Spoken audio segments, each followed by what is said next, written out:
All right, we're hot. All right, 3, 2, 1, rolling.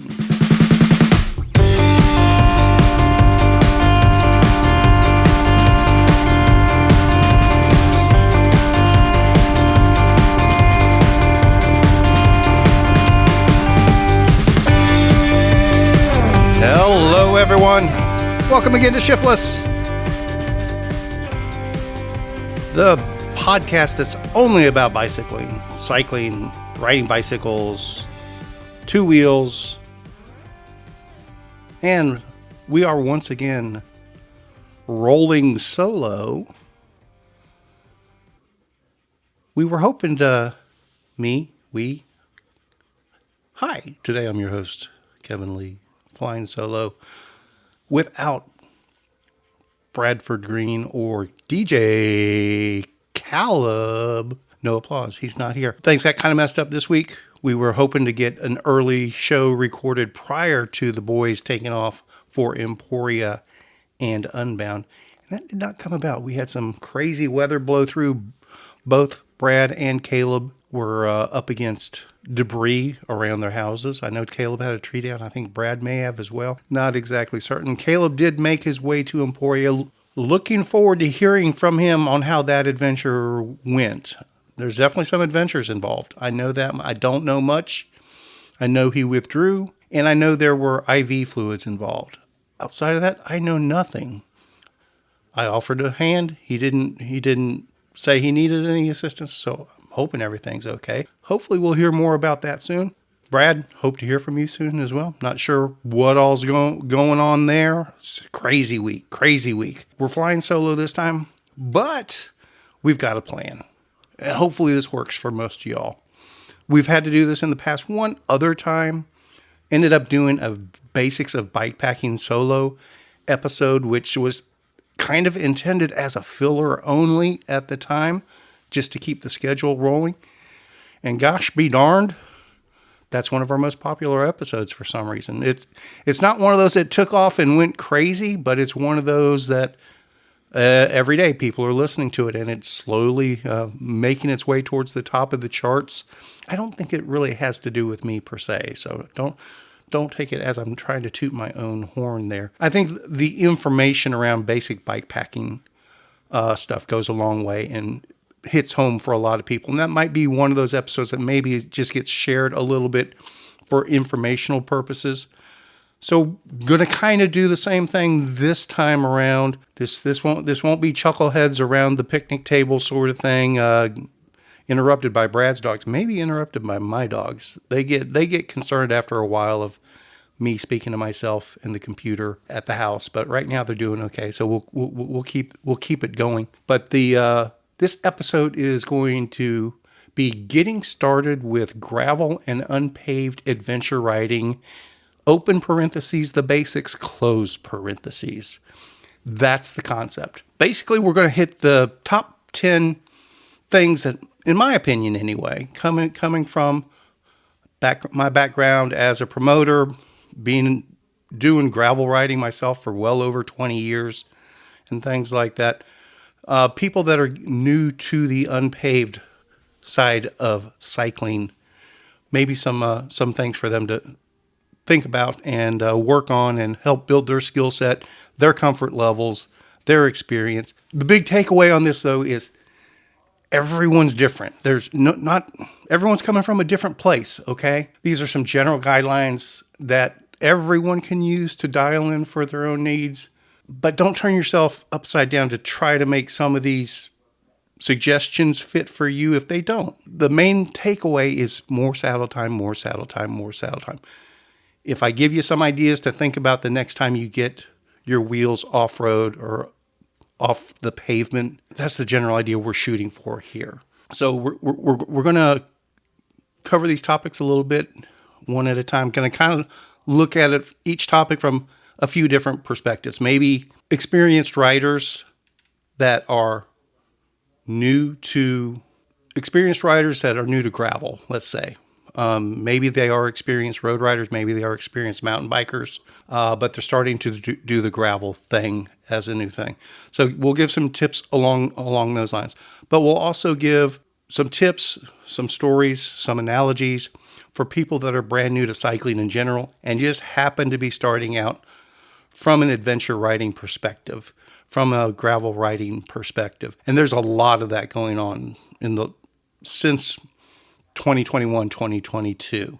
There's been a real shift in the gravel riding audience where a lot of people are just starting out from scratch trying to do some of these endurance adventure rides. And then the third perspective will be from kind of my perspective as a promoter, things folks should be aware of or maybe they don't think about, and some of the decision processes we do on the events side of things and how it's different to go out with a group of friends and ride gravel roads on a Saturday morning as opposed to showing up for an event with 1,000 people.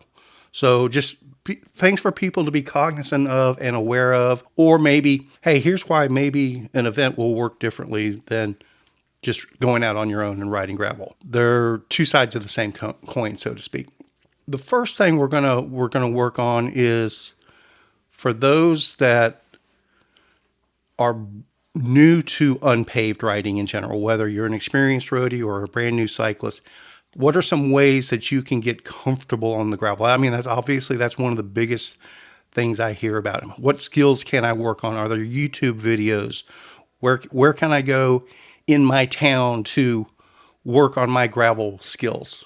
All right. First off, for those that are experienced road cyclists and you know how to work on your bike, you know the basics of nutrition, you know what endurance pace is, you know what it takes to ride your bike for 3 or 4 hours. But now that you're wanting to take that skill set and take it off-road, so to speak, take it into that unpaved environment, so to speak. Maybe you have big plans to do a major gravel event bucket list 6 months down the road or a year down the road. How do I get ready for that? How do I build my skill set up for that? I don't have gravel roads right out my back door, sort of thing. And that's something to think about. Most of us, the majority of the population, we don't have gravel and dirt roads right out our back doors. The majority of the population lives in high density population centers, right? Even though I'm living in what used to be a cow pasture 25 years ago, right now, I don't have any unpaved roads right out my back door anymore. Most people, to get to a true network of gravel and dirt roads, they have to travel by car 45 minutes to an hour and a half, maybe even more, depending what part of the country they're in. So it's not a realistic expectation to ride hundreds of miles of gravel every week to build your gravel skill set. So how can you go about that? Well, obviously, I mean, the main thing is saddle time, saddle time, saddle time. There aren't a lot of drills you can go out to really learn how to ride unpaved riding. But there are some ways that you can better access it if you're in a more urban environment. The saddle time is the biggest takeaway. You're not going to, there's no YouTube videos that are going to teach you how to ride gravel. Okay. You got to feel it in your butt. Literally. You got to know when that tire is breaking away. You got to know when there's too much lean or when you can take a little more lean into it. And the only way to get that sense of feedback, that muscle memory, is saddle time. But if you don't have a bunch of dirt roads around you, how do you get the saddle time? Kind of like a catch-22, right? That's some catch-22. Biggest recommendation is find a mountain bike trail that's in your area. That's an easier mountain bike trail or a loop of a mountain bike trail or a segment of a mountain bike trail, and go ahead and ride your gravel bike on that. You will pick up so much in 1 hour of riding a mountain bike trail. Now, I'm not talking a double black diamond. I'm not talking about where you're supposed to huck it off a 20-foot drop or anything like that. Particularly in urban environments, there's usually what are considered beginner trails somewhere along the way, easier trails. If you have no mountain biking background, it's highly likely you're still going to be uncomfortable with it, where most mountain bikers would look at, I'd send my 3-year-old down. And I come from that mountain biking background. So I get it. My sense of perspective was a little bit off of what's easy and what people that don't have that mountain biking background what they consider easy. What I consider easy, they may consider very difficult. I get it. That said, talk to some mountain bikers that you know. Get feedback from them. What's an easier mountain biking trail? Hey, can you take me out there? Take your gravel bike out there. Ride what you can. Don't ride it fast. Just try to ride it as, obviously without falling over and breaking yourself. If you get to a section you're not comfortable with, get off the bike and walk it. And do that over and over and over again. When I say over and over and over again, do that every week. Once a week, twice a week. Go to that mountain bike trail, ride your gravel bike on it. Realistically, you do it for an hour, your skill set will have gone up tremendously in just 1 hour of practice there. And then every 3 hours of practice after that, you're going to notice significant improvement, significant change. And you will pick up those basic skills for cornering and balance and off camber and things like that. How to unweight the front end if you're coming to a pothole or a rock. What does happen if you hit a rock? What does happen if you take too tight of a turn too fast? The reality is on a mountain bike trail, it's doubtful you're going to get over 15 miles an hour. And that's probably pushing it. Usually you're going to probably be less than 10 miles an hour on a mountain bike trail on a gravel bike. If you do happen to fall, it's not going to hurt you too badly, generally speaking. Whereas if you're trying to learn on a network of dirt roads, you can be going 20, 25 miles an hour downhill, take a sweeping turn and slide out, and that results in a broken hip. And there's a big difference between a bruise on the knee and a broken hip, no doubt about it. So that's tip A. If you don't have any unpaved experience, try to take your bike out onto a mountain bike an easy mountain bike trail. Make that part of your normal routine. You'll pick up more there than you can even imagine, and the skill set will go up quickly and exponentially. Now, that said, I get it. Not everybody has a mountain bike trail convenient to home or work. We're pretty fortunate here in the North Texas area. We have a bunch of trails, and a bunch of them fall into that easier category. But like right now, a lot of them are underwater. We've had crazy weather. That's what I was talking about with Brad and Caleb last week. Crazy weather. We've got lakes that are rising, trails underwater, things like that. If you don't have trails in your area, or they're out of commission because of weather or whatever else, an alternative a lot of times is park roads and park jogging paths and park bypasses and things along those lines. If there's a crushed gravel hiking path that's open to bicycles, I'm not telling you to poach a trail that's not bicycle friendly. As long as bicycles are allowed on it, utilize those park features, those park trails, even if it's only 2 or 3 miles. Just ride loop after loop after loop and try different lines and take curves in different momentums and with different layers of lean and things like that. We're super fortunate here in North Texas. We have on both the Dallas and the Fort Worth side, we have a vast network of gravel trails that run along the Trinity River. The Trinity Trails in Fort Worth is a fantastic network. I'm going to say it's like 40 miles of trails, and it's completely protected from traffic, motorized traffic. Anyway, there's a lot of trail users out there, but there's also segments that hardly anyone uses. It's a fantastic way to work on that skill set. On the Dallas side as well, the levee trails, the levee roads along the Trinity River. It's basically a linear park, and that's another 30-something miles of mostly gravel roads and levee tops, levee bottoms. The Dallas side is a little more affected by weather and river levels and things like that. The Fort Worth side is almost completely all weather. I have ridden it in a deluge, a crazy deluge. So we're fortunate to have those options here in North Texas. I know other areas have similar type environments as well. Put those to use. No, you don't have to go out and ride for 40 miles. That's a fantastic, hey, I've got an hour and a half to burn. Maybe I would usually do a Zwift ride, or I would do a group ride, my Wednesday night group ride around the industrial park or whatever else. Hey, maybe go out and make it part of your routine to do an hour to an hour and a half of unpaved riding every week. Your skill set will build tremendously. Now, that's one thing that's super important. Another critical part of getting comfortable in an unpaved environment is interacting with the group. This is a big deal, and particularly if you're coming from that group riding network where you have that Wednesday night group ride going around the industrial park with the same 20 or 30 people every week. I get it. That's the environment you're used to. This is what a group ride is supposed to look like. That's on pavement. That's with a designated group leader, and that's with people that, generally speaking, are a very comparable experience and skill sets as yourself, generally speaking. When you get in a gravel and an unpaved environment, it doesn't work that way. You're going to be, particularly at a bigger event with hundreds or thousands of people, you're going to be mixed up with a bunch of people of tremendously different experience levels and skill sets. Obviously, in the traditional road rallies, you start riding a pace and a group starts to pass you at a slightly higher pace and you just hook up with them and go. Or you're riding a pace and you see a group in front of you, you bridge it a little bit on your own and catch up to them and ride with that group. That's kind of how it works in the road rally environment.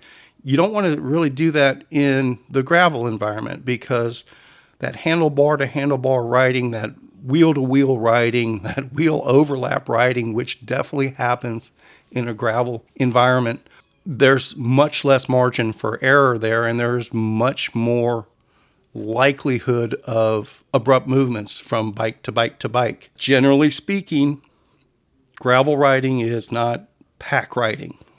The higher your skill set gets, the higher your skill level gets, that becomes more of a thing. But even at the pointiest end of the biggest races out there, it may be a pack of 6, 8, or maybe 10 riders that are riding together. But in a road environment, that'd be a pack of 30 or 40 riders. Think about that. Okay, it's a completely different group dynamic. And I bring that all up to, when you're newer to unpaved riding, don't get caught up with staying with the group. Unpaved riding, generally speaking, is an endurance sport. Think of it more like a time trial than a group ride. Ride your own ride. Ride your own pace. As you pick up experience, as you pick up skill, you will expand your own comfort zone tremendously, and you will expand your own awareness tremendously. You'll get to that point when, if you're riding right behind somebody for a bit or off to the side for a bit, you probably don't even have to ride with them 5 minutes before you have a very good sense of if it's somebody that you're comfortable riding closer to or not. I'm not saying that everybody out there is reckless. That's not what I'm implying by any stretch of the imagination. It's a much narrower margin for error with a higher likelihood of abrupt and drastic course changes from bike to bike to bike. Something to be aware of. As you build your skill set, ride by yourself and learn your own bike, learn your own comfort levels with what you're capable of. And it also gives you a better sense of how quick you can react if somebody else does something stupid that you need to react to. Saddle time, saddle time, saddle time. As much of an unpaved environment as you can possibly find. Obviously, every weekend, we'd love for you to come to Spinistry rides and Spinistry events. That's why we try to do something every weekend. We're not trying to put together the biggest events each week. We're trying to give an option for people that are trying to find some saddle time. Sometimes it's a big event like the Midnight Mash, slightly renamed Midnight Massacre this year. Or maybe it's just a casual group ride with 12 people. Weekends, there's always, that's the beauty of the growth of gravel. Every weekend there's something going on that you can get some unpaved time in.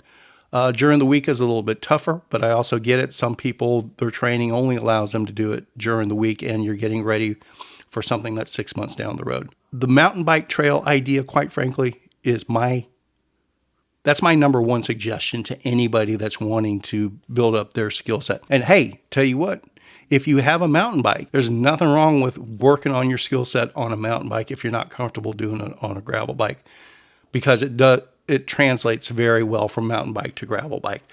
Mountain bikers in general, it's very easy for them to go to dirt roads and gravel roads and be comfortable with the road surface aspect of things.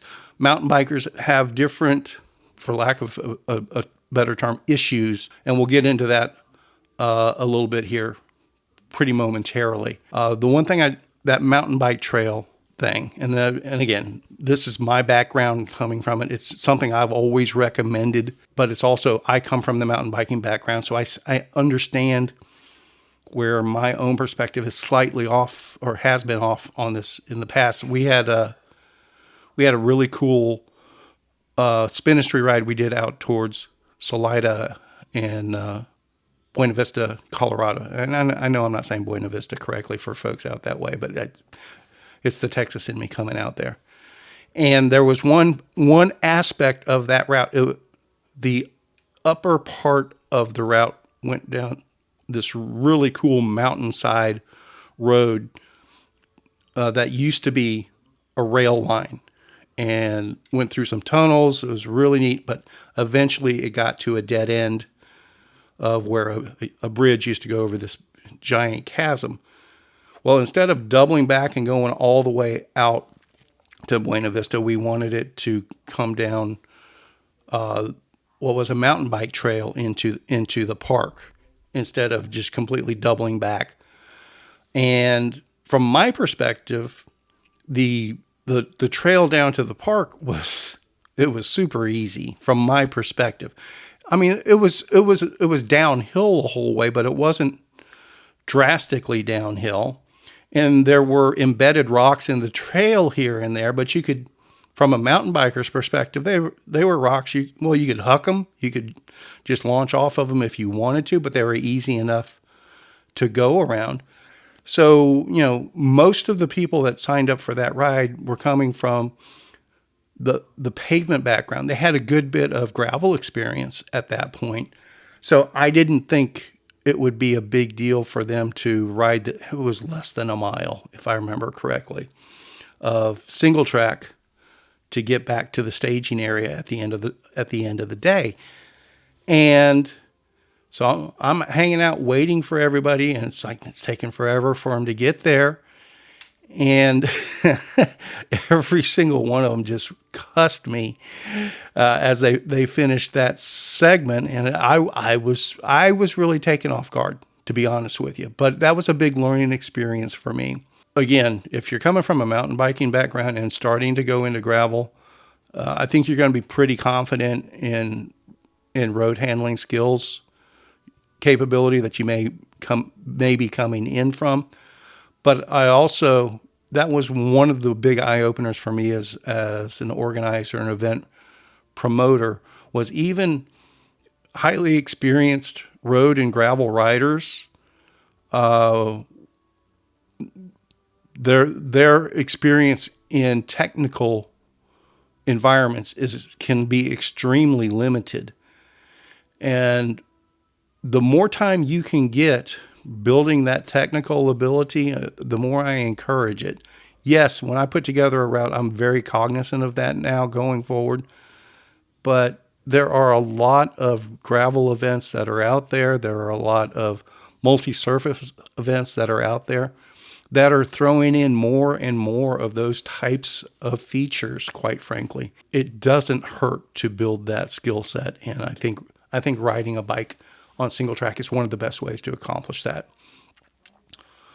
The other part that we kind of touched on a little bit there, particularly for road riders that are experienced road riders that are coming in, get used to riding by yourself. Get used to riding solo. Okay. It's super, super important to ride your own pace in this endurance environment. It's really easy to get sucked into grabbing the wheel of a slightly faster group. For an hour ride, if you just wring yourself out, it's one thing. But if you're riding for 3 or 4 hours and after 90 minutes of it, you're completely wiped out and you're not even halfway there yet, that can create a host of additional issues. It's super important to get used to riding your pace and riding by yourself if needed. Now, obviously, if you have a friend you can ride with that you each know each other's capabilities and you feel pretty simpatico, fantastic. Nothing wrong with that. Also, that's one of the big positives in riding in the bigger events. Eventually, your pace is going to line up with somebody else's pace, so you can have some company along the way there. But it's also not uncommon, even in a 400, 500 person event, after 20 miles or so, you may not see anyone else again until the finish line. It does happen. The longer the route, the more spread out everyone gets. If you are not comfortable riding by yourself, gravel riding may not be for you. Now, I'm not saying that it can't be. You may not have fun at it, sort of thing. And I'm not saying that you have to change your perception of fun. Just setting realistic expectations. If you're not comfortable being out in the middle of nowhere by yourself for hours on end, and at points, it's going through your head. Did I miss a turn? I think I'm looking at my computer, right? I saw arrow back there. I don't think I missed. Those little doubts will creep into your head. What was that? Did I hear something? Was that a gunshot? Did I hear an animal? If you're, oh no, I have no cell coverage. If things like that make you so uncomfortable that you're going to be too nervous to ride, just be aware that's a realistic scenario when you're doing this type of riding. Don't have an expectation that the event is going to make sure that you have someone to ride with. Make sure that it only goes through roads that have cell coverage. Make sure that every dog is locked up. Make sure that nobody's doing target practice down at the creek or whatever. Okay. Just keep those things in mind. I mean, the reality is you have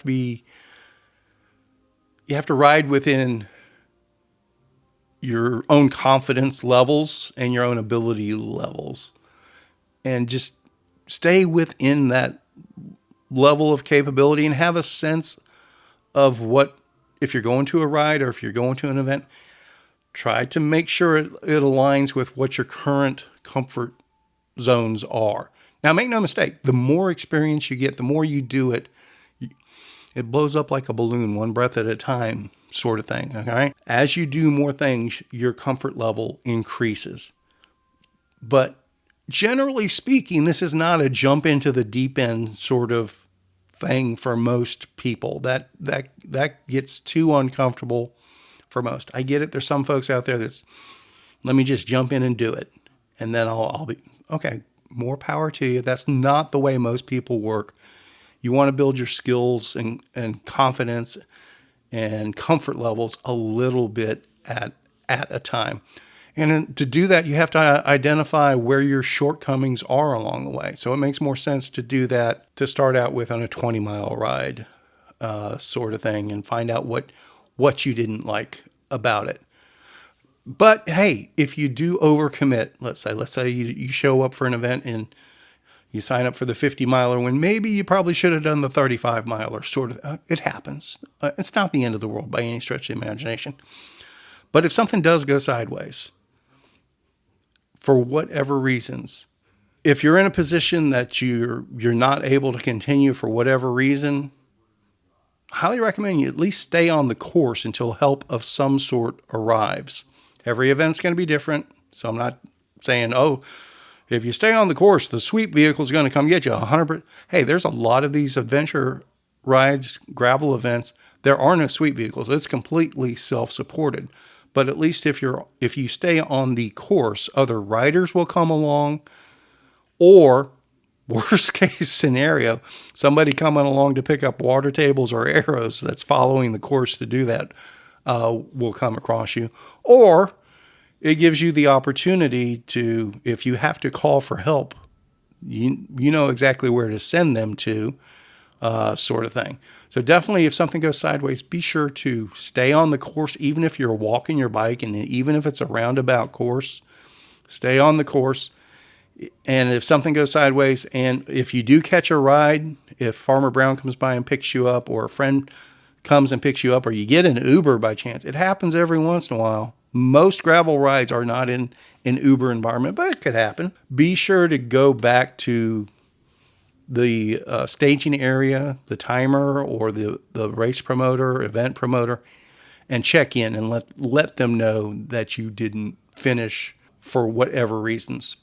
Because I'll be honest with you, from that promoter's perspective, that is one of my biggest headaches. Now, I get it. It's, we ask everyone to check in, even if they don't finish, just so we know to not go looking for them.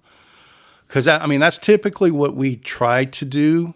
Technically, Spinistry events are the vast majority of the time what we call self-supported, where, we're not a shuttle service. If you break down out on course, don't expect to call us to come get you. Now, that said, we're not going to, if there's a real emergency, we're going to do everything we can to get out there. But if you're 40 miles out down a network of dirt roads, it could take us a while to get there as well. Usually the best option is to call 911 for a true emergency sort of thing. Again, we're just talking Spinistry. Every event's different. Every promoter's different.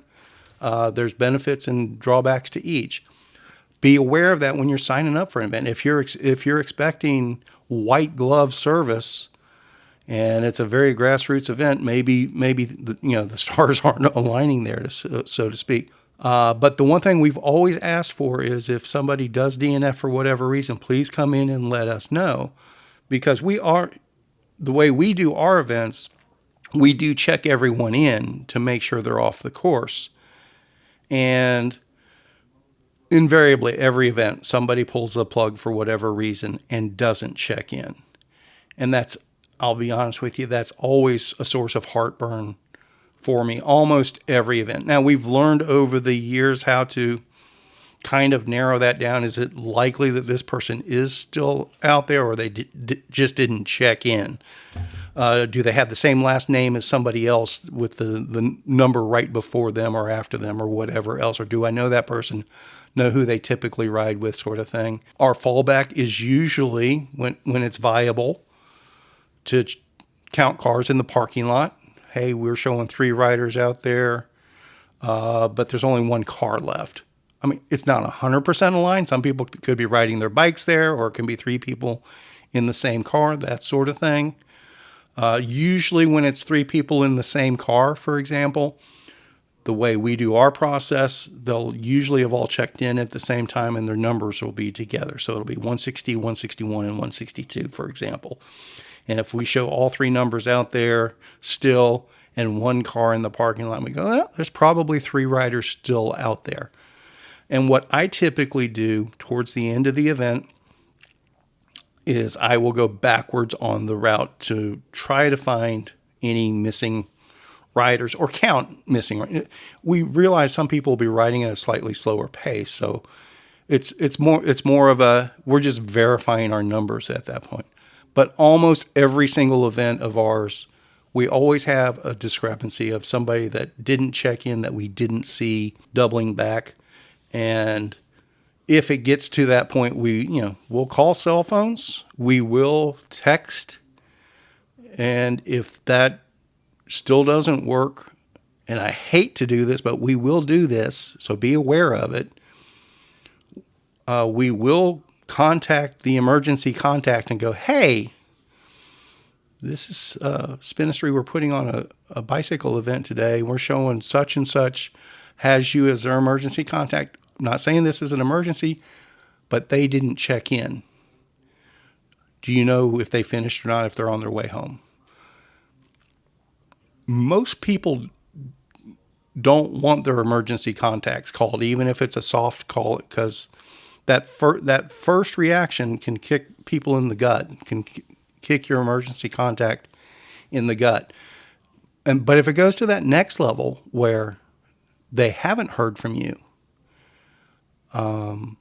That's when it starts getting uncomfortable for everyone, even though we know the high likelihood is everything's fine. This person just hasn't checked in. They're at the Whataburger right now, taking down a double bacon cheeseburger. It's possible. But then we go to that next level where sometimes we have to call the sheriff's department or whatever else. So be aware of those things. Please be cognizant of it. And again, every event is different. But if they're asking you to be sure to check in, do me a favor. Please do check in, even if you have to pull the plug early. And sending a Facebook message isn't the way to do that, particularly on these gravel events. Lots of time I'm not checking my Facebook anyway during the middle of an event, but we may not even have access to internet. So something to think about. Beating a dead horse there. I apologize. Along those lines, riding solo, get used to that. Get more experience with that. If your weekly routine, we'll go back to that Wednesday night group ride. If that's your weekly routine now, I'm not telling you to take that away, but maybe throw another routine in where on Thursday nights you do another hour of riding, but you make a point to go out and ride by yourself and take it to that next level. You know what? Embrace the suck. Get used to riding by yourself. Get used to riding by yourself in less than ideal conditions. Because when you do that group riding, a lot of times people are just, the whole point is to be in that pack, be in that draft, and just do your pull every once in a while sort of thing. When you're riding solo on gravel, there's no tucking in. Go out, do those solo rides, and hey, go ahead, and if there's a nice stiff breeze out there, ride into the wind and get used to riding into the wind, and get used to, if you're riding at 18, 19, 20 miles an hour in a group, typically, get used to riding 12 to 14 miles an hour by yourself into the wind. Do that for 45 minutes, turn around and catch a tailwind back, and you're done in an hour and 15 minutes. Something to think about there. But along those lines, again, gravel events are typically endurance events. Generally speaking, you're going to ride 3 to 6 hours doing gravel. You can ride more, you can ride less, but it kind of falls into that envelope. Experienced mountain bike riders and experienced road riders lots of times have some new skill sets to learn there. Obviously, a brand new cyclist starting from scratch has a lot to learn. Mountain bike riders, we're going to kind of focus on you on the front end on this one. Particularly these days, there's not nearly as much endurance mountain bike riding as there used to be. There's still some 12 and 24-hour races out there and things, but that's not nearly the scene it used to be. A lot of mountain bike riders, if they ride more than 90 minutes at a time, that's outside the norm there. So something that mountain bike riders specifically can do to work on their endurance is learn to build your base. Zone two riding, whether you're doing it on a mountain bike trail, whether you're doing it on Zwift, whether you're doing it on a road bike, whether you're doing it on a gravel bike. Mountain bike riders, what you need to do is to work on getting as much saddle time each week as you can in zone 2. And we'll go a little more in depth in what I mean by zone 2 if you're not familiar with it. It's a heart rate zone, so to speak. It's an exertion level, but it's not hard charging. But it's the opposite. But to build endurance, you have to build your base. You have to ride at this endurance pace as many hours each week as you can get away with. And when I say as many hours each week as you can get away with, that doesn't mean go out and ride 12 hours on a Sunday and that's your training for the week. In the long run, that's not going to work out. You're better off doing an hour a day every day and 1 3-hour ride on the weekend than you are in doing 8 to 10 hours in one go, sort of thing. If that makes any sense. The more you can do zone 2, which is an exertion level that your heart rate is maintainable for 6 hours at a time at this level, sort of thing, is kind of the goal. It's not sprinting.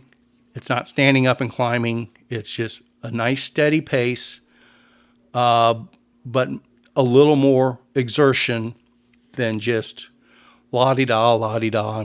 I'm spinning very easy here and just having a casual stroll. A little bit of exertion, not where you're breathing heavy, but where, you're in a groove, you're in a rhythm, but it's just a nice, steady rhythm sort of thing. But it's very heart rate zone dependent. As many rides a week as you can, as many hours a week as you can at that will build your endurance over time. Basically, every 3 weeks of doing that kind of takes things to that next level if you're maintaining consistently. Now, I'm not saying get rid of the rides you already do by any. If your regular routine is go out and do a Hammerfest on Tuesday night and one ride on the weekend with your buds, fantastic. Keep doing that. I'm not telling you to change that up, but what you want to do is find another day or two a week where you can put in an hour and a half, 2 hours of this zone 2 and just, more training time, more endurance time. The only way to build endurance is to ride your bike, quite frankly. Again, we're back to saddle time. So guess what? I'm encouraging you to ride your bike more. I know it's the end of the world, right? It's just ride every day that you can. All right, one big day a week doesn't cut it. Don't schedule off days. Life's going to make that happen, right? Anyone can ride 100 miles, given enough time and enough stubbornness. The question is, will they want to do it again? You can stubborn your way through 100 miles on a bike, but you may, wear your butt raw, literally. That saddle time, that endurance time, it toughens up the butt, quite frankly. But every part of your body needs to learn and adapt, and it takes the saddle time to find out, oh, hey, we need to tweak this a little bit. You don't find that in an hour of riding. You don't find that in 2 hours of riding. Once you start getting into that 2.5 to 3 hour range, that's where you start feeling things that are a little bit off. So the more saddle time, the more you can work that. You can learn from this and build that endurance. And the best way to accomplish that is just do everything you can to ride every day, even if it's only for 45 minutes or an hour. Don't schedule days off. Life's gonna make that happen. And even in your worst case scenario, if you go, oh, I just don't feel like going through the trouble of riding today, push yourself. Just go ahead and kit up, gear up, put your clothes on, and put your butt on the saddle of the bike, whether it's on an indoor trainer or just all right, I'll go around the block in my neighborhood 3 times. And even if you just get to the point where you put your butt on the bike and you still want to change your mind, that's fine. You've gone that extra step. And I can guarantee you, once your butt's in the saddle, you're going to go, oh, what the hell? Let's go for a bike ride. Again, we're back to the worst case scenario is you're out on a bike ride. I know, end of the world. Target an additional 3 to 6 hours a week, time-wise, not distance-wise. Measure it in time. An additional 3 to 6 hours a week over what you do now. I know that could be tough. But if you have to go to the low end of that, if you have to go to the 3 hours a week, maybe it's 2 days at 90 minutes a day. Maybe it's 3 days at an hour a day. Maybe it's 1 day at 2 hours, 1 day at whatever. Just try to work in an extra 3 to 6 hours at that zone 2 pace. You're not wiping yourself out. You're actually going to feel pretty good, and you'll be amazed at the difference in your endurance after just 3 weeks. And you throw another 3 weeks of that into the mix. After 6 weeks, it's astronomical. And if you do that if you throw that extra 3 to 6 hours into the mix for 6 weeks, you're going to be amazed at the difference that makes. All right. The next thing, particularly mountain bikers and newer riders, If you're doing these endurance rides that get up over 3 hours, nutrition and hydration are a huge factor at that point. We're back to, you can do anything for an hour and a half, do it all wrong. And hey, yeah, you may be wiped out at the end of it, but you're going to bounce right back. Get a Snickers bar in you and you're good to go, sort of thing. When you start doing 3 to 6 hour rides, you can't get behind the curve for calories and hydration. You can't make it up. Everybody's different here. I'm not gonna do any product recommendations or any suggestions on, well, do this gel, do this drink, do this. Everybody's different. Along those lines, I learned this from my beautiful bride. This was eye-opening for me when she was pregnant. If she had a craving for something kooky, that said a lot. It was telling us what her body needed. And if you've ever done any endurance riding, you know where I'm going with this. Your body's going to tell you where you came up short. You're going to be craving sugar. You're going to be craving something salty. Or, man, I would just love to dig into a big old roast beef sandwich, right? Whatever you're craving, that tells you where you came up short going into it. So keep that in mind as you do these longer rides, as you build your endurance, as you grow saddle time. You're going to have to properly hydrate and feed your calories for these rides. And your cravings will tell you how you need to adjust the feedings going forward.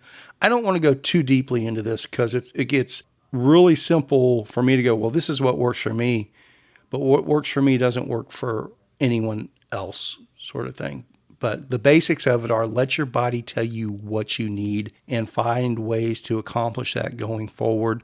My biggest suggestion along those lines, find what works for you a bit at a time. Don't change things over completely upside down where, well, this ride I went out with a couple of Fig Newtons and a peanut butter and jelly sandwich and some cashews.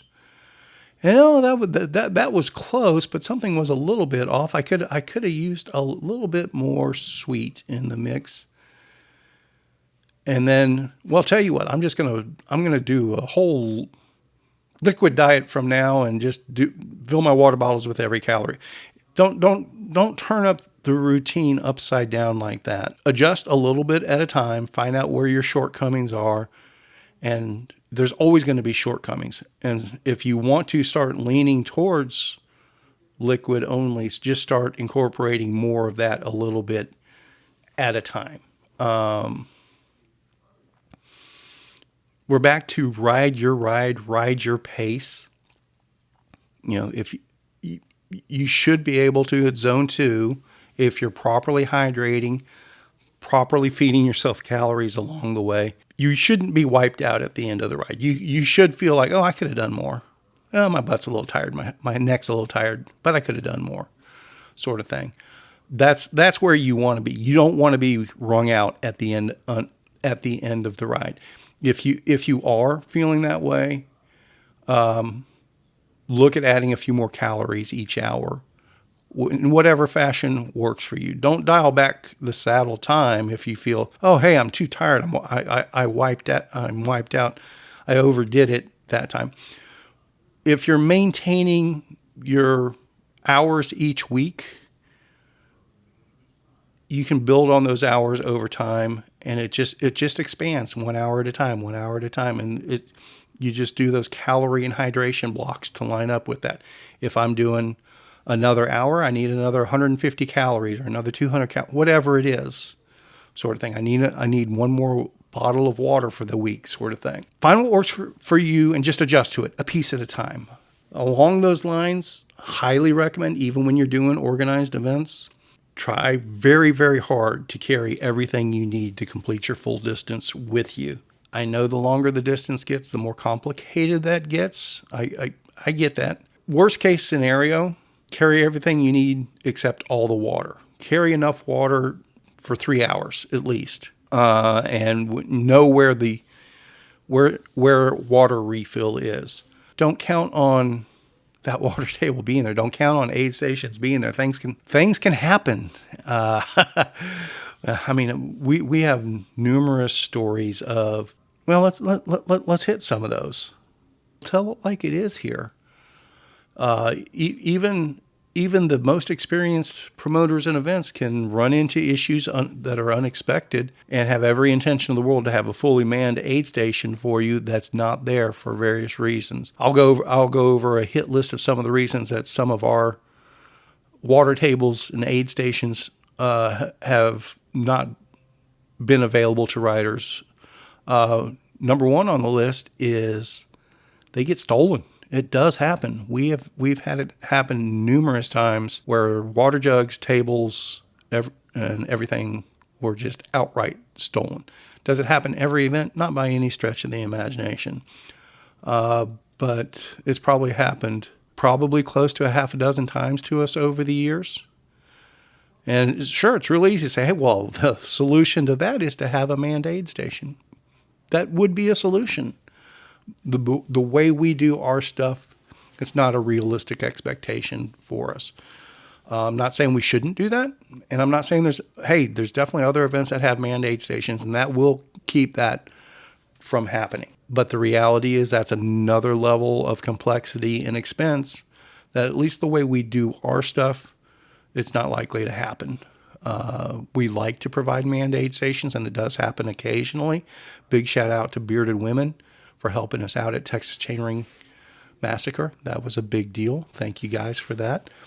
And we'll happily accept assistance like that going forward as well. But we're not going to pound the drum begging for volunteers for stuff like that. And realistically, we're not in a position to pay people to do that most of the time. Another thing that has happened to us along those lines, had our water table set up vehicle come across a rider in distress, and it was more prudent for them to take care of that rider that was having issues than to get the water table set up.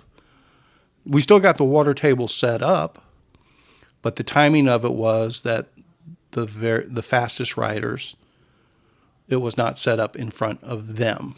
The majority of the riders behind them, that water table was there, but the fastest riders got there before the water table was set up, because that water table setup vehicle had to make a detour for a rider in distress. I think everyone would agree, well, definitely take care of the rider in distress. But that was also a learning for us sort of thing. And that's the picture I'm trying to paint. Things can happen that are unexpected. So that wasn't something that we had in our thought process prior to that happening. Now we account for that. We've accounted for that going forward. We'll never run into that situation again. But new things can pop up from an event to an event to an event, and we have to learn from, quite frankly, our mistakes along the way. And there's other oddball things that have happened, but I think those are a couple of good examples there. Highly encourage you to carry everything you need, nutrition and hydration wise, to get through the full event. If you're not able to do that, carry as much as you possibly can, and also, on a worst case scenario, be prepared if an expected water table or aid station isn't there for whatever reason. It can happen. And again, on the basics of nutrition, your body will tell you what it's lacking. Your body will tell you what it's needing. And there's no ifs, ands, or buts about it. At the end of a long ride, or hell, even in the middle of it on a 200-miler or a multi-day or something like that, sometimes French fries or a ham sandwich will go a really long way. If your body's telling you, if you walk into a convenience store and your body goes, oh, French fries, you know what? Maybe that's the way you need to go. Or you open up the cooler and that damn triangle, that plastic triangle ham sandwich just all of a sudden pops in. It's like, that looks really good. Even though you would never eat that damn thing that God knows how old it is, go ahead and eat that damn thing. All right. Big tip, brand new riders particularly, but this will apply to others as well. If you're going out on some longer rides, some endurance rides, you need to pre-fuel a little bit, not a whole lot. Lots of people go, I'm going to burn 5,000 calories today, so I'm going to eat a 5,000 calorie breakfast. That's not the way to go about it. Okay. Recommendation: your mileage may vary, but a bowl of oatmeal an hour before the ride, that goes a long way. Keep that one in mind. All right. So what we've been talking about is endurance riding, right? What endurance riding is based on is heart rate. Yeah, I know there's power meters out there these days, and power information is good stuff. It's important, but the heart rate is really the core to the endurance riding, and then you can fine tune with power. We'll talk about that some other time. Build your base. Don't focus on the power, and you build your base again based on heart rate. I'm going to go down a few tangents here. I'm going to try to keep this basic because I'm not a coach. I'm not a nutritionist. I have seen literally thousands of people do these rides and these events. And I hear the same stories over and over of what works and what doesn't work. And I've implemented them for myself for doing multi-days and super long rides. And I've made plenty of mistakes myself along the way. Again, the core is at endurance heart rate, zone 2. I recommend you watch some YouTube videos, read some articles, get familiar with what zone 2 training is, learn how to approximate what your zone 2 endurance heart rate is. It's not black and white. I can't look at you and go, oh, your heart rate is this. Let me put you this way. It's worse than what's the right tire pressure, okay?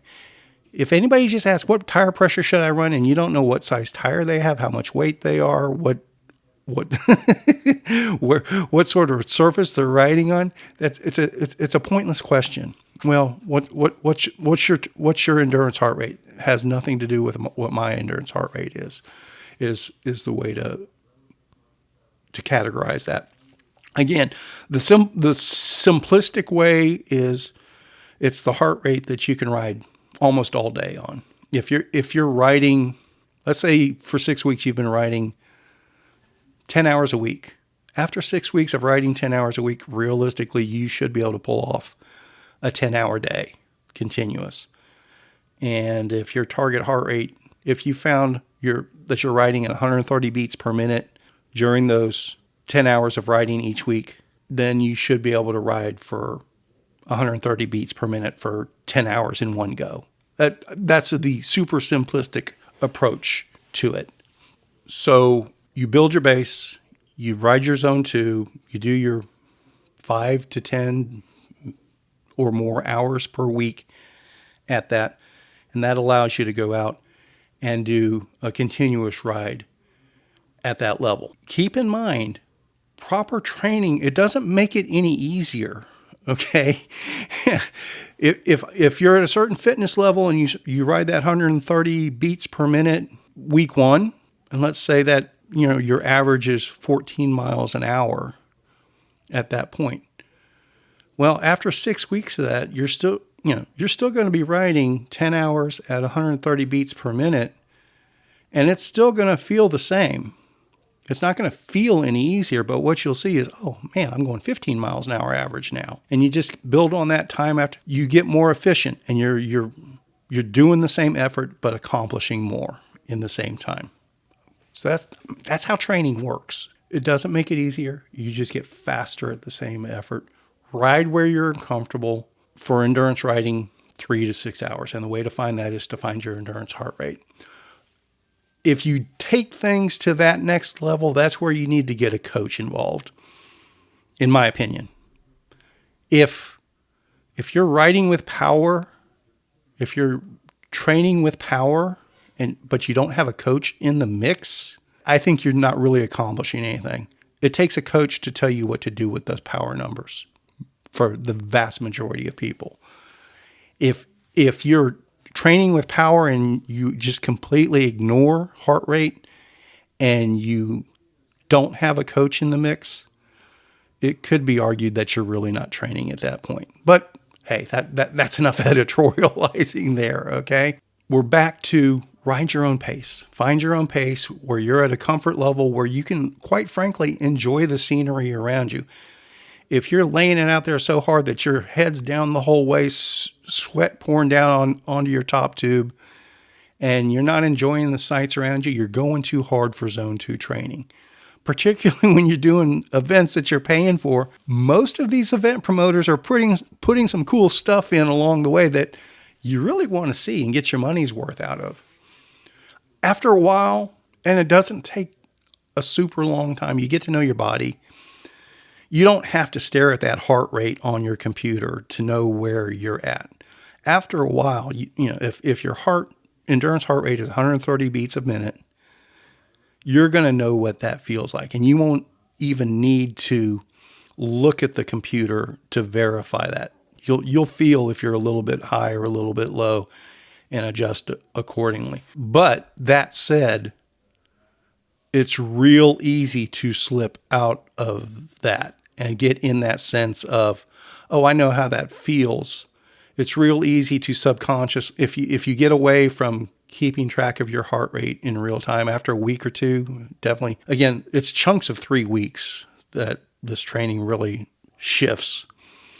If you kind of get away from looking at your heart rate data after 3 weeks and you're going by your body feel, that's kind of where you get that next level, and you're going to go a little bit easier and not even be cognizant of it. And so even if you do start focusing on power and pushing the heart rate off to the side, every once in a while, go back to verifying that your heart rate's still where it needs to be. You'll find that your power numbers might actually go up when you bring your heart rate back up. But anyway, if you don't have a heart rate monitor, get one. It's that simple. You need to know that endurance heart rate, and the only way to do that is with a heart rate monitor and some sort of display. You can do a watch. I'm definitely a proponent of the dedicated cycling computers. Wahoo, Garmin, Hammerhead. Is it Hammerhead? Is that what they call themselves? I don't know. Anyway, I guess they're SRAM now. Karoo. That's what it's the Karoo. My bad. I am definitely a fan of those and a heart rate monitor. I'm not suggesting any particular ones. Do what works best for you along those ways. I know some people, particularly newer riders, maybe some of the mountain bike riders, I'm just going to do it on my phone. If that's what you want to do, you do that. That's fine. And most heart rate monitors can be picked up on the phone. But if you have your display running, that's when you start chewing up phone batteries. But again, I'm a proponent of the dedicated cycling computers. If you're not, you still need the heart rate monitor and find a way to monitor it while you're riding, not look at the data after the fact. And that kind of goes into if you're going to do this adventure riding, if you're going to do this endurance riding, if you're going to do this backcountry riding, you got to learn how to navigate, because you're going to end up riding solo out there. You can't depend on following a ride leader, someone else's wheel. And a lot of times, most of the time, some would probably argue there ain't no street signs out there. Okay. Yeah, if you're doing an event, maybe they have a marked route, maybe they don't. I'll be honest with you, I'm seeing more and more events that aren't marking their routes anymore. I'm not going to get into an editorial on that one. As far as I'm concerned, when we do Spinistry events, when it's a true blue event, not just a club ride, if it's a formal event open to the general public, we're going to mark our routes. But even when we do mark them, it doesn't mean those arrows are always going to be there. Things can happen. Arrows can disappear. People can mess with the arrows, turn them the wrong way. Or the reality is, the most likely scenario is someone gets tired and their head's down and they blow past an arrow. Now, here's the one that actually happens more than you would think, but it's also been one of the biggest troublemakers for our events. For whatever reason, people will see a rider in front of them that goes past an arrow, and for whatever reason, even though the arrow's pointed the other way, people are going to go, well, that rider must know what they're doing. I'm going to ignore that arrow. I'm going to ignore my computer cue that's telling me to turn right. I'm going to follow that rider in front of me. That's actually happened a bunch of times.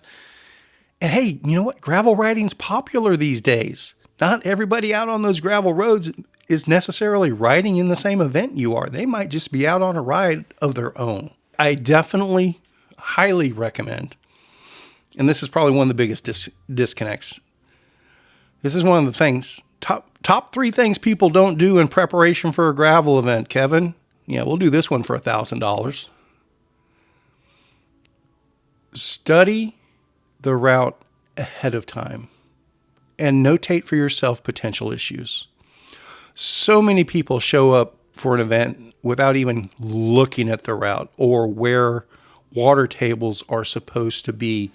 Or, well, I've got this old Garmin that hates when routes crisscross each other or double back on each other. And wow, this is a complicated route that does a lot of doubling back. Look at the route ahead of time.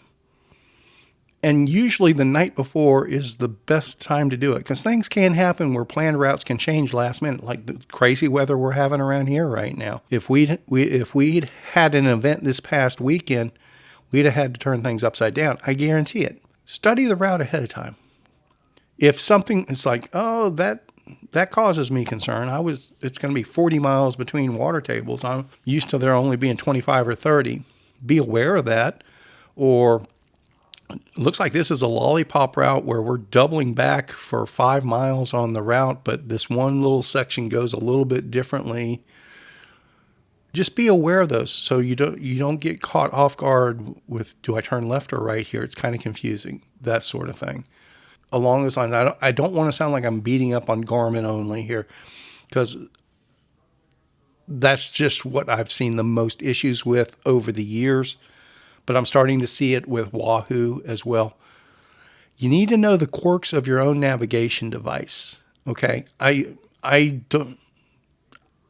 have what I have. I don't know how every other device out there works. My experience with other devices is, oh, I've seen this fairly common with Garmin 500s, or I've seen this fairly common with Wahoo bolts or whatever else. Okay. That's some anecdotal stuff, but there's no way for us to know every device and how they work or how to download the routes to them. It's super important for you to know how your navigation device works and have it set up ahead of time. Don't set it up last minute trying to do it during the riders meeting. I mean, there's just so many different devices out there, and they all work differently. Even in the Garmin environment, from one model to the next, they're all completely different. Also be aware, it's highly likely you're not going to have cell service in these remote routes. Download all your information ahead of time. Make sure it's set up ahead of time. Do it at your house the night before, in the hotel room the night before. That way, if there's an issue, you have time to sort it out, as opposed to trying to work it out in the parking lot at the event. I also recommend always, at least for Spinistry events, we always provide free access to the Ride with GPS app and the navigation on that. Always have that as a backup. Get to know how that Ride with GPS app works, even if it's not your primary and I don't recommend it be your primary navigation tool, quite frankly, but it is a good navigation tool. I recommend a dedicated handlebar unit computer with Ride with GPS on the phone as a backup. If you don't have the computer, you can use the Ride with GPS as your primary, but know how that works, okay? And have everything set up ahead of time. Download all of your data, things like that. If you're going to be that guy that's not properly prepared navigation-wise, make sure you ride with somebody that is properly prepared navigation, and for that sake, tools-wise as well. But also make sure that person knows that that's what their role is with riding with you. I've had folks that say, "Oh, I'm just going to ride with somebody that's got it on the route," and they'll just approach some random. Hey, is it okay if I tag along with you? Oh, sure. And we're back to, you got to ride your own pace. So the guy you're tagging along with is riding a completely different pace than you, and you don't have navigation. That person that you were planning to ride their wheel, maybe they just leave you in the dust, not realizing that you don't know how to navigate. So if you're planning to lean on somebody for navigation purposes, make sure they know that that's your expectation of them. I wouldn't plan on leaning on a random stranger for that, but hey, there's some nice people out there. We kind of touched on this a little bit earlier. What works for 60 minutes of riding, maybe even 90 minutes of riding, you can get away with most anything, nutrition-wise, hydration-wise, bicycle-wise, equipment-wise, for 60 to 90 minutes of riding, even 60 to 90 minutes of intense riding. It's a whole different ballgame at 3 hours. What might be slight discomfort after a couple of hours, that can turn into a major issue, 3-4 hours of saddle time. So I guess what we're getting at, it's super, super important to have your equipment properly fit and dialed in. But that's also an evolution. It doesn't likely happen right out of the box. So it never happens right out of the box. You're always going to have to do some sort of adjusting. And a lot of people do all this adjusting on their own, having no idea what they really should be doing. Quite frankly, you can't fix a bad bike fit with add-ons like puffy seat covers and handlebar attachments and whatever else you can pick up off Amazon or what somebody said on a Facebook group. Nothing beats a proper bike fit. Highly recommend. I know there's a lot of people that aren't doing this these days, but quite frankly, it's one of the biggest benefits to buying a bike at a local shop. And quite frankly, my recommendation is to buy a bike from somebody that has years and years and years of experience selling bikes and fitting bikes to the discipline that you're wanting to do. I am not knocking tri-stores by any stretch of the imagination, but if you're getting a gravel bike and going to a tri-store to order a bike that they can get in there, and the people at that shop don't have any experience with gravel riders and gravel setups and things like that, that wouldn't be my ideal plan A, but that's still a better plan A than just ordering something off the internet and have it showing up at your door and you have no idea what a proper bike fit really should be.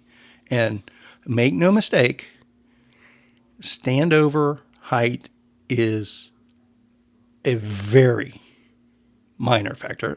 Some would say a non-existent. But if you are sizing your bike based over clearance between your crotch and the top tube, that really should be way down your list of priorities for bike fit. My opinion. And what's opinion worth? Take it for what it is. Local bike shop, years of experience in the discipline you're wanting to ride is the best way to start a fit. And that's just going to establish a baseline there. I mean, there's as you build saddle time, as you build experience, as you get longer and longer rides, you're going to find stuff along the way that you didn't think was going to be that big of a deal. You start doing 6-hour, 8-hour, 10-hour rides, you're going to find out, wow, cleat position is a really, really big deal. I didn't realize that was a thing. My Achilles was really acting up. Oh, slide that cleat back a little bit, and all of a sudden, hey, no more Achilles issues. No matter what I do, my butt's always sore. Well, what have you done? Well, I've changed this saddle. I've done that saddle. I did this cover. I raised my saddle. I lowered my saddle. You're doing all these changes. You can't keep track of what is actually working and what's working against you, sort of thing. The reality is the vast majority of time, particularly if you're brand new on a bike or brand new to riding, if you've got a sore butt, that just means you're riding too much. You haven't conditioned your butt yet. If you go out in a brand new bike and you haven't ridden more than an hour at a time and you take your brand new bike out on a 3-hour ride, oh, I've got a sore butt. Hell yeah, you got a sore butt. All right. You got to build up to that. You got almost get calluses on the butt, but it does go the other way. I've been riding 10 hours a week and my butt's still sore, rubbing it raw or whatever. All right. Time to look at alternatives. Maybe you do need a completely different saddle. Maybe your bike fit is off, sort of thing. Generally speaking, if you buy a bike from a shop, they get you a basic fit on the beginning, you can come back 4 weeks later and go, hey, I'm having wrist pain or whatever else. They'll help you fine tune slight adjustments there. Over time, somewhere along the way, for a lot of people, a true professional bike fit makes a lot of sense. I've never gone that route myself, but I know plenty of people that have, and it has been the right approach for them. And I'm not against it by any stretch of the imagination. I've been fortunate enough to always been able to get my stuff dialed in with slight adjustments here and there, that I know how my body, if I'm feeling this, I need this adjustment. And if I am getting something that's unusual, I can go to my bike shop, and 99% of the time, they've always been able to help me dial in those adjustments. If I do get to that point where, hey, this one's just not working out, I am not against getting a professional bike fit at all. And realistically, if I were to go into, if I am able to get back into shape to do some multi-day stuff or super long stuff again, I'm almost positive a professional bike fit will be part of the mix. Yeah, I mean, that's the nuts and bolts of that. Proper bike fit is huge. Buy a bike from somebody with years of experience in the discipline you're wanting to ride from, but that's just a starting point. Go back to them with specific issues. Again, some bike shop with years of experience. That's something. It's not going to be a big deal for them to 5-minute discussion. They know how they initially fit you. Okay, let's try this tweak there. And if that doesn't accomplish it, I guarantee you they'll have a recommendation for a professional bike fit, or you can reach out to other people you trust as well. And an indirect part of what may come across is as not fitting properly. And this is really aimed more towards the new riders in general. Some of the mountain bike riders will run into this as well these days. Get correct cycling clothing. All right. Bicycle clothing is bicycle clothing for good reasons. It does what it's supposed to on a bicycle. And I'm not throwing this out there that, everybody needs to be in hip hugging spandex. That's not what I'm saying at all. But don't be hating on the spandex for people that are wearing that. They wear it for pretty darn good reasons. If you're not comfortable in that, or that's not the direction you want to go, that's perfectly fine. There are other alternatives out there, but I highly recommend sticking to the cycling specific alternatives. Generally speaking, just grabbing something off the shelf or off the rack at Academy Sports that's on discount, and this is a wiki material, this will work. Particularly for endurance riding, hours and hours in the saddle, that may not be the way to go. Hey, for a 60-minute workout on the indoor trainer, sure, that might work fine. But if you're going to do 6 hours, in the blowing wind and the driving dust, you might want something that's more dialed in for that. And kind of along those lines, like I generally speaking, particularly with a drop bar gravel bike, people coming from a mountain bike background, they'll go, this visor sure is handy. Why do these roadies not wear visors? Well, you don't wear the visor because you're in a more head down position, and if the visor's there, you're not able to just turn your eyes up and look down the road. The visor gets in the way of that. Again, we're back to cycling gear is cycling gear for reasons. It's laid out the way it is. Not everything's perfect, but if things are the way they are, there's usually a good reason behind it. Don't dismiss it just because it doesn't fit your current style. Okay? From my own selfish perspective, I am a huge proponent of the brighter is better. I'm a big safety advocate. Nothing's perfect, but I think if you're more visible than less visible in the long run, that ups the safety factor tremendously. There is definitely these days a trend towards more subdued tones, earth tones.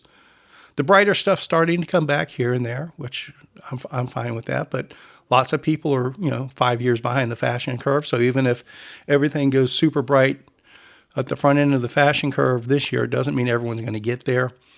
All I'm saying is if you're looking at two things and you're choosing between the one that's olive drab and the other one that's bright yellow and orange, as a promoter, I'd appreciate it if you take the bright yellow and orange one myself, but you do what works best for you. Do not knock some of the advantages. Even if you're a slower rider, again, we're at an endurance pace here. I'm a fan of my fishing shirts. Make no mistake about it. I prefer to not be in the tight-fitting sausage-making spandex, and you prefer for me to not be in that as well. I can assure you of that. But make no mistake, even riding at the slow pace that I do, I know that there's a huge aero penalty for me wearing that loose clothing. And over time, that aero efficiency for a 4, 6, 8 hour ride, that's a huge difference. Don't dismiss the spandex. There's a lot of benefit to it. Again, going back to the saddles, or the saddle area, the butt area, proper shorts, proper chamois make a huge difference. If nothing else, just to make sure that there aren't seams in the wrong places. If you're rubbing on a bad seam area for 8 hours, that is literally going to tear a hole in your butt. You don't want that.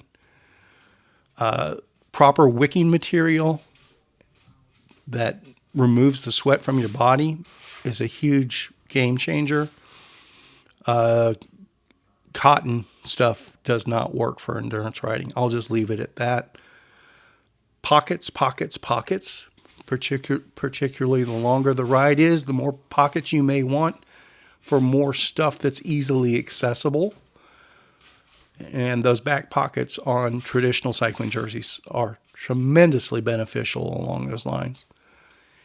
And the other thing that's a big deal, I'm going to keep going. If traditional spandex type road cycling gear, for most people, there's reasons to go that direction, and the layers aspect of it is a huge part of it. When you do cycling clothing, you can dress in layers for multiple scenarios, and if things get too warm or you don't need all those layers, it packs down enough to stow away. Whereas, I mean, if you're wearing a lot of heavy baggy stuff and trying to do layers, or wearing too much of a jacket, where are you going to put it if you need to take it off, sort of thing. But again, we're back into the realm of what you can do for an hour and a half is a totally different ball game than what you need to be able to do for 4 to 6 hours. Enough about clothing. I think we drove that part home. This part's really more towards the newer riders, but I'm going to put a caveat to this, because there are a lot of newer riders out there that don't consider themselves newer riders. So I know, for example, like there's some that come from the triathlon background that feel they are very experienced riders because they do have many hours of saddle time, but they still don't know how to fix a flat on their bicycle. If you don't know how to fix a flat, you're a new rider, all right? You need to know how to fix a flat tire on your bicycle, in my opinion, before you go to any event or group ride. That's my opinion. We're not going to teach you how to do it, and I appreciate there are people out there that have hellacious motors that could lay down 8 or 10 hours of riding, and as long as everything goes perfectly and they have no mechanicals, they're going to be fine, and they don't consider themselves a new rider. If you can't change a flat and have everything you need to do it on you, you're a new rider. That needs to be at the top of your list. Okay. I highly recommend you should know how to break a chain, take your chain apart, and convert your bike to single speed, kind of in a semi worst case scenario. I highly recommend you have that capability. I don't say it's a need to have, but highly recommended. Obviously, you should have basic tools on yourself to take care of most issues that might come up on a bicycle. If you are not going to be that person that knows how to do those things yet and show up for events, show up for group rides, please, please, please bring somebody with you that you can ride side by side with that can do those things. And if something happens, you learn from them. But make super sure that that person knows that that's their role and your expectations from them, and they have the expectation that you're not going to be able to change a flat if it comes up. Make sure everybody's on the same page there, okay? Again, going back to utilize YouTube. You can learn how to fix a flat on YouTube. And you need to know the basics of fixing it. You need to know how to swap out a tube. Okay? Even if you're tubeless, you need to know how to take a tubeless tire and put a tube in there. If you're tubeless and you're planning on using plugs, you still need to know how to use a tube, even if you have the plugs, because you need to know how to use those plugs. That's when, if you're leaning on plugs, that's something that has to be done pretty quickly. So you can't just stand around waving your arms hoping somebody plugs your tire for you. And then if you can't do that, you need to fall back on the tube to begin with. So YouTube's a great tool for that. Lots of bike shops have clinics as well. There's mountain bike clinics out there that go over that. I'm assuming some of the road clubs out there have those sorts of clinics. You need to learn how to do those things, quite frankly. And I'm not going to pull any punches on that. If you don't know how to change a tire, if you don't know how to do basic trailside maintenance, you're not doing yourself any good. You're not doing the event any good. You're not doing the participants any good. Learn how to do those things. So we touched on this before. Going to kind of wrap it up with this. Carry everything you need for 3 hours. Do not plan to rely on aid stations. When I say carry everything you need for 3 hours, yes, definitely the hydration and the nutrition, but make sure you have the tools and the spare parts and everything you need for 3 hours in the middle of nowhere with no support. Download your navigation ahead of time. Make sure all your devices are charged, your lights are charged, everything like that. You can ride, I say carry everything you can or you need for 3 hours. Realistically, you can ride 60 to 90 minutes on a bottle of fluids if needed. Plan on a bottle an hour.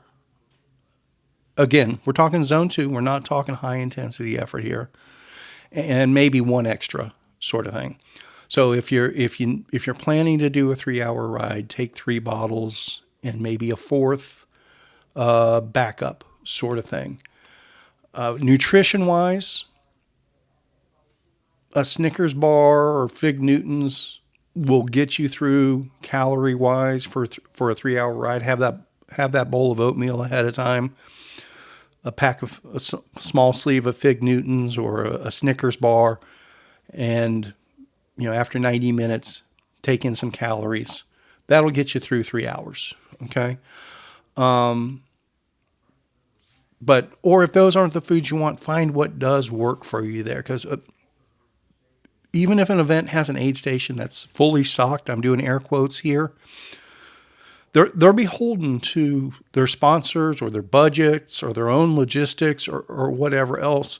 And like I touched on, things can go sideways and aid stations may not be where they're supposed to be.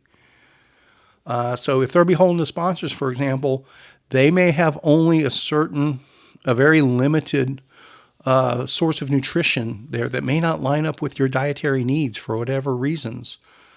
So you have to be properly prepared for any eventuality. And like I said, if you pack for 3 hours, even if you're planning to do a 5 or 6 hour ride, if things go sideways, 3 hours worth of packed stuff will get you where you need to if you have to detour or whatever else. And I think that's pretty much it. I'm going to wrap up with one other kind of big note here, because I know people are going, wait a minute, you didn't talk about the bike. What bike do I need? What equipment do I need? Quite frankly, I'm a huge proponent of start with what you have and evolve from there. If you don't have a full-on drop bar gravel race bike right now, and your plan is to become a gravel racer, okay. You don't have to start with the bike, though. You have to start with learning nutrition and hydration and endurance and navigation. Start with what you have now. If you have an old hardtail mountain bike, that's a fantastic way to start riding gravel. And start going out and putting 3 to 4 hours at a time on there. But you don't have a bike computer. Okay. Start with the computer. Learn how to navigate. Learn your heart rate. And then over time, I'm running out of gears on this bike. Okay, maybe it's time to invest in a bike at that point, or whatever else. Start with what you have. Find what doesn't work with what you have. Fix that piece, and then ride with what you have. Eventually, something's not going to work. Fix that piece. Understand why it doesn't work, and just adjust one piece at a time. And that's the biggest thing. That's the biggest recommendation I have. And this goes back to my background in learning how to smoke meat, quite frankly, barbecue. You have to change it up a little bit at a time.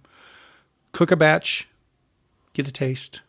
That's pretty good, but it could use a little more of this. What's it take for that to happen?